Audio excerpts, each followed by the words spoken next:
थे आज क्या करेंगे सर बंगाल में जिस तरह से ममता बनर्जी हार गई है, और क्या कहेंगे आप?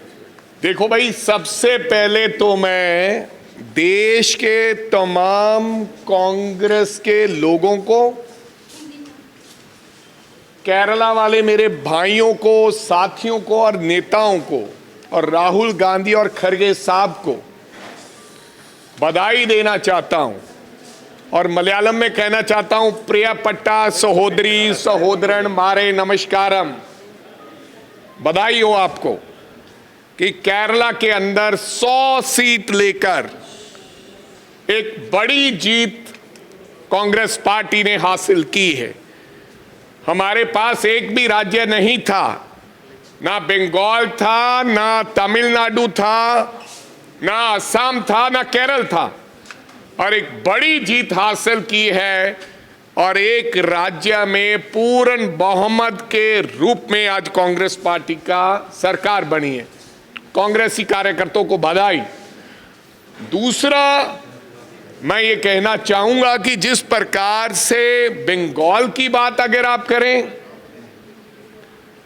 तो बीजेपी को जीत जो मिली है, पिछली बार बीजेपी 77 और 76 सीट उनके पास थी वहां पर एज ए ऑपोजिशन। तो निरंतर बीजेपी का जो फोकस था पिछले कई सालों से बंगाल रहा, फोकस एसआईआर के माध्यम में भी रहा। एक कॉन्स्टिट्यूंसी से 40-40 हजार वोट काट दिया गया, और 2.5 लाख पैरामिलिट्री फोर्सेस के जो लोग थे, वो सिक्योरिटीज, और जो तमाम रील्स आपने देखी और वीडियोस देखा, जो गुंडागर्दी का नंगा नाच जो डेमोक्रेसी के कातिलों ने किया, वो आप सबने देखा। और एसआईआर की और इलेक्शन कमीशन की बंगाल के अंदर जीत हुई है। असम के अंदर डिलिमिटेशन में जिस तरीके से पूरे राज्य को काट डाला, किसी कॉन्स्टिट्यूंसी इधर कर दी, इधर कर दिया, जहां लगता था, मान लीजिए कि लुधियाना सीट थी, जैसे जहां होशियारपुर सीट है, जहां लगता था कि बीजेपी कमजोर थी, वो काट दिए गए इलाके, किसी के साथ और जोड़ दिए गए। तो ऐसा कर कर बंगाल के अंदर भी बीजेपी ने, पिछली बार भी उनका राज्य था, इस बार भी बना है। तो हमारे लिए बड़ी बात यह है कि हम केरल में वापस आए हैं, और ये एक बहुत बड़ी जीत है। एक राज्य की बढ़ोतरी और कांग्रेस के खाते में गई है। तो हमें इस बात को भूलना नहीं चाहिए। और राहुल गांधी, प्रियंका गांधी स्वयं रूप से भी केरला से लड़े हैं, और ये एक बड़ी जीत है हमारे लिए। तो मेरे को लगता है आने वाले दिनों में जो जिस प्रकार से देश के हालात हैं कि चुनाव के माध्यम से ही केंद्र सरकार रिएक्ट करती है जहां चुनाव होता है। अब पेट्रोल और डीजल के दाम भी बढ़ने वाले हैं, जो सरकार ने रोक के रखे थे सब्सिडीज देके, और बहुत सी चीजें और बहुत परिवर्तन होगा आने वाले दिनों में। और ये एसआईआर की जो पोल है, वो तमाम पार्टियां मिलकर खोलेंगे। तो एक जो वोट चोरी हमेशा राहुल गांधी कहते हैं, उनका उस चीज का भी मुखौटा मेरे को लगता है देश के लोगों के सामने जाएगा और उतरेगा। लेकिन हाँ, फिर भी जो हुआ, क्योंकि लोकतंत्र है, हम सब मानते हैं, लेकिन जनता ये भी जानती है कि कैसे जीत वो वहां पर हासिल हुई। लेकिन इन तमाम चीजों के बावजूद भी कांग्रेस पार्टी केरल में सरकार बनाई है। मैं इस बात की बधाई। पंजाब में लगता है आपको इसका असर देखने को मिलेगा, क्योंकि बीजेपी लगातार पंजाब की बारी। अरे पंजाब में तो इनकी एक सीट है, दो सीट हैं, और पंजाब में ये करने की हर कोशिश तो करेंगे। लेकिन पंजाब एक ऐसा राज्य है जो देश के तमाम राज्यों से अलग दिखता रहता है, वो अलग काम करता है। आप मेरी बात याद रखना, मोदी जी ने राम मंदिर के नाम पर, हमारे गुरु के नाम पर भी इस पंजाब को बांटने की कोशिश की और पोलराइजेशन की कोशिश की, लेकिन पंजाब बटा नहीं। उससे पहले एक आधी सीट पंजाब में पार्लियामेंट में आ जाती थी, लेकिन एक भी सीट इस बार पार्लियामेंट में उनको नहीं मिली, जबकि पूरे देश में राम मंदिर का बोलबाला चला, मोदी जी का जलवा चला। लेकिन यहां लोगों को पता है कि हमारी फर्स्ट चॉइस कांग्रेस है, और जिस प्रकार की रणनीति बीजेपी अपना रही है पंजाब के अंदर, आपको पता है पंजाब के आज के जो लॉ एंड ऑर्डर की स्थिति है, भगवंत मान जी तो जिम्मेदार हैं, आम आदमी पार्टी जिम्मेदार है, बराबर की जिम्मेदार बीजेपी भी है, क्योंकि आधे पंजाब के ऊपर तो बीएसएफ का राज है, बॉर्डर सिक्योरिटी फोर्सेस का 50 किलोमीटर तक का एरिया है, बॉर्डर से 50 किलोमीटर। फिर लॉ एंड ऑर्डर, फिर ड्रग्स का जिम्मेदार कौन है?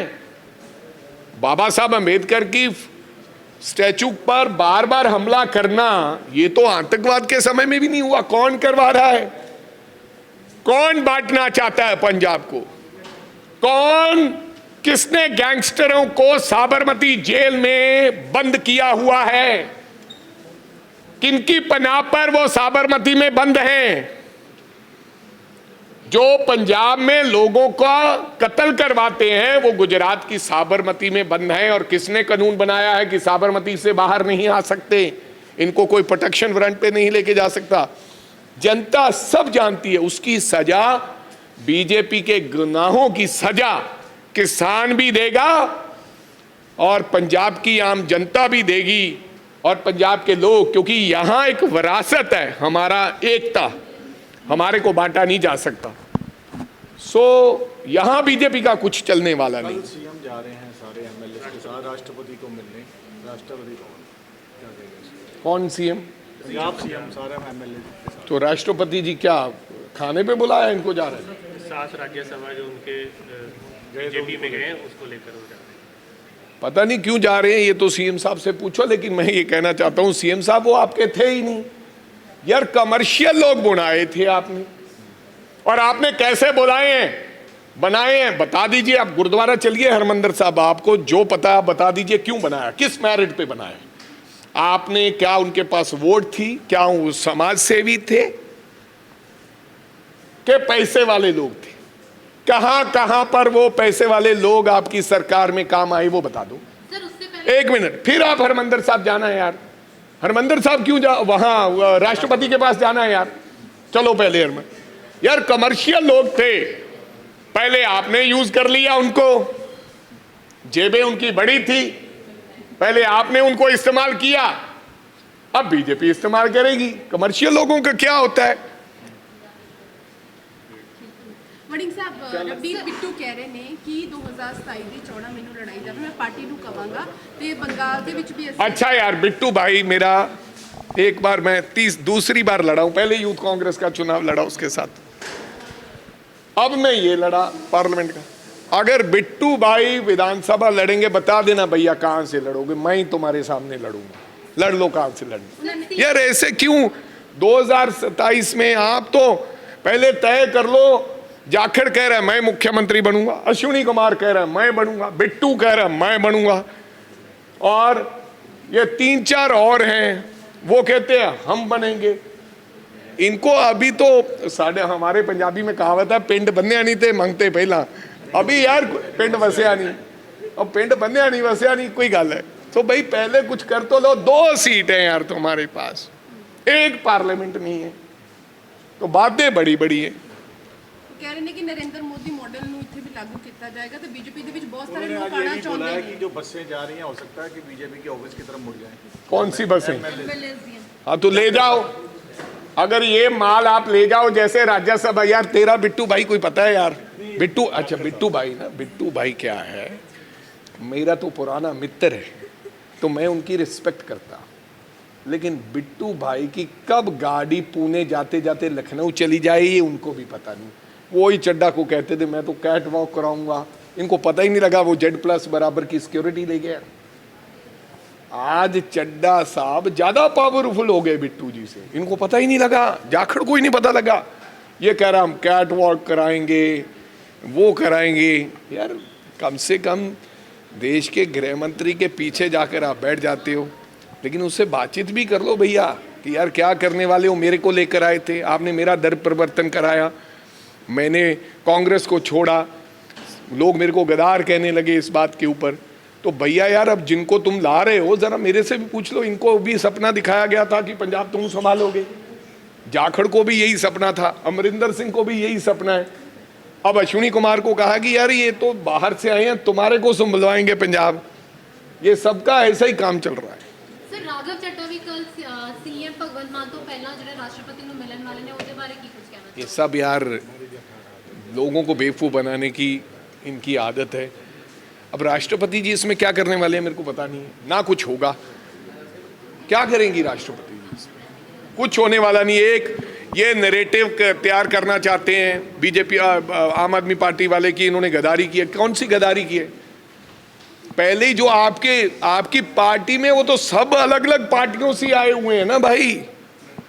और राघव चड्ढा वो अगर मैं राघव चड्ढा की जगह होता तो शायद ऐसा ना करता, क्योंकि यार भगवान भी कोई चीज़ है, क्योंकि है तो एक नौजवान साथी था छोटी उम्र का, जिसको आम आदमी पार्टी ने बहुत कुछ दिया यार, बड़ा काम किया उसका, लेकिन उसने ज़रा भी आसान नहीं माना, तो आगे बीजेपी का कहाँ मानेगा वो? तो ऐसे व्यक्तियों से इन्होंने करवाना क्या है? हमें तो ये माल चाहिए नहीं, और अगर रवनीत बिट्टू ने इनकी बसें लेके जानी है तो ले जाए भाई, हमें तो नहीं चाहिए।